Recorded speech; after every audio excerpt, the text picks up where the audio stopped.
केरल के प्राचीन घने जंगलों के बीच, जहां ऊंचे पेड़ रहस्यमयी छायाएं बुनते हैं, एक अघोरी भैरवनाथ निवास करता था।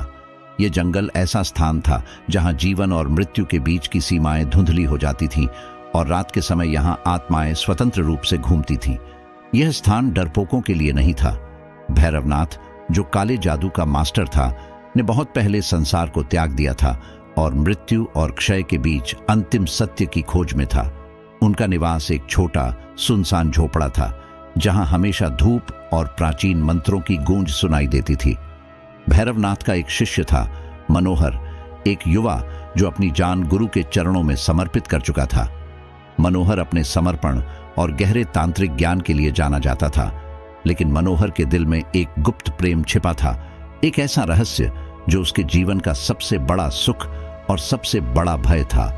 वह माधवी नामक एक अत्यंत सुंदर स्त्री से विवाह कर चुका था, जो उसके साथ जंगल के एक दूर दराज हिस्से में रहती थी। माधवी कोई साधारण स्त्री नहीं थी। उसकी आंखें चांदी की तरह चमकती थीं, उसके बाल रात की तरह काले थे और उसकी आवाज इतनी मधुर थी कि वन्य जीव भी उसके सामने झुक जाते थे। लेकिन बहुत कम लोग जानते थे कि माधवी वास्तव में एक यक्षिणी थी, एक दिव्य प्राणी जिसे अपने सुंदरता और शक्तियों के लिए जाना जाता है। मनोहर ने उसे एक तांत्रिक अनुष्ठान के दौरान देखा था और उसका हृदय उसकी पवित्रता और प्रेम की गहराई से आकर्षित हो गया। उनका प्रेम इतना गहरा था कि उन्होंने इसे दुनिया से छिपा कर रखा, विशेष रूप से भैरवनाथ से। भैरवनाथ, जो अपनी शक्ति और ज्ञान के लिए जाना जाता था, जंगल की अज्ञात शक्तियों के प्रभाव से अछूता नहीं था। एक शाम जब वह एक प्राचीन वटवृक्ष के नीचे ध्यान मग्न था, उसे एक प्रबल उपस्थिति का अनुभव हुआ। उसने आंखें खोलीं और देखा कि दूर माधवी जंगल में चल रही थी। उसकी उपस्थिति ने भैरवनाथ को स्तब्ध कर दिया। उसकी आंखें माधवी के हर कदम पर लगी थीं और उसके दिल में एक वासनापूर्ण इच्छा उत्पन्न हो गई, एक ऐसी इच्छा जो पापपूर्ण थी, लेकिन उसकी आत्मा को मोहित कर चुकी थी। दिन बीतते गए और भैरवनाथ खुद को और अधिक विचलित महसूस करने लगा। उसका मन, जो पहले अनुशासन में था, अब केवल माधवी के विचारों में उलझा हुआ था। जितना वह ध्यान करने की कोशिश करता, उतना ही उसकी छवि उसके सामने उभर आती। उसकी सुंदरता उसकी आत्मा को भटकाने लगी। अघोरी, जिसने अपना जीवन मोह माया से दूर रहने में बिता दिया था, अब उन इच्छाओं में फंस चुका था जिनसे वह हमेशा दूर रहा था। जंगल, जिसकी गहरी रहस्यमयी शक्तियां थीं, उसकी लालसा को और अधिक बढ़ाने लगा। एक रात जब भैरवनाथ अपनी पीड़ा को और सहन नहीं कर सका, उसने फैसला किया कि वह अपनी तांत्रिक शक्तियों का प्रयोग करके माधवी को वश में करेगा। रात गहरी हो गई थी और जंगल के जीव जंतु जीवित हो उठे थे और भैरवनाथ ने एक अनुष्ठान शुरू किया, एक ऐसा अनुष्ठान जो यक्षिणी को बुलाने और उसे वशीकरण करने के लिए था। उसने भूमि पर एक जटिल यंत्र बनाया, जिसे उसने श्मशान की राख से उकेरा था और मंत्रों का जाप किया जो ब्रह्मांड की सबसे गहरी शक्तियों को जगाते थे। उसके चारों ओर की हवा बिजली की तरह गूंजने लगी और जंगल मानो उसकी हर सांस को सुन रहा था।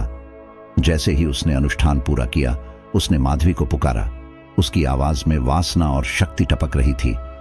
माधवी, जो इस खलल को महसूस कर रही थी, उसके सामने प्रकट हुई।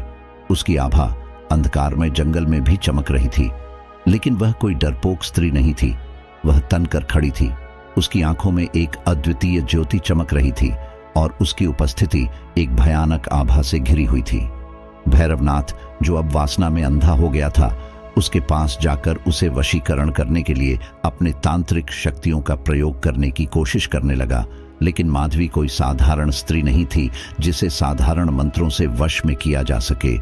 उसने एक जोरदार हंसी हंसी, ऐसी हंसी जो जंगल के चारों ओर गूंजने लगी और भैरवनाथ की रीढ़ की हड्डी में सिहरन पैदा कर दी। एक तेज गति से उसने अपना असली रूप प्रकट किया, एक भयानक यक्षिणी जिसकी आंखें धधकते अंगारों की तरह जल रही थीं और उसके दांत अंधेरे में चमक रहे थे। उसका एक बार सुंदर चेहरा क्रोध और शक्ति से भरा हुआ था। उसके बाल हवा में उछल रहे थे जैसे किसी तूफान ने उसे घेर लिया हो। भैरवनाथ पीछे हट गया। दशकों में पहली बार उसके दिल में डर ने जन्म लिया। यक्षिणी की आवाज जंगल में गरज उठी, तूने मुझ पर अपने तांत्रिक शक्तियों का प्रयोग करने का साहस कैसे किया अघोरी? मैं कोई साधारण मानव स्त्री नहीं, मैं एक प्राचीन शक्ति हूं, ब्रह्मांड के नियमों से बंधी हूं। न कि किसी मानव की इच्छाओं से। तूने अपनी सीमाओं का उल्लंघन किया है भैरवनाथ। माधवी का क्रोध महसूस किया जा सकता था और उसके चारों ओर का जंगल उसकी क्रोध से जीवित हो उठा।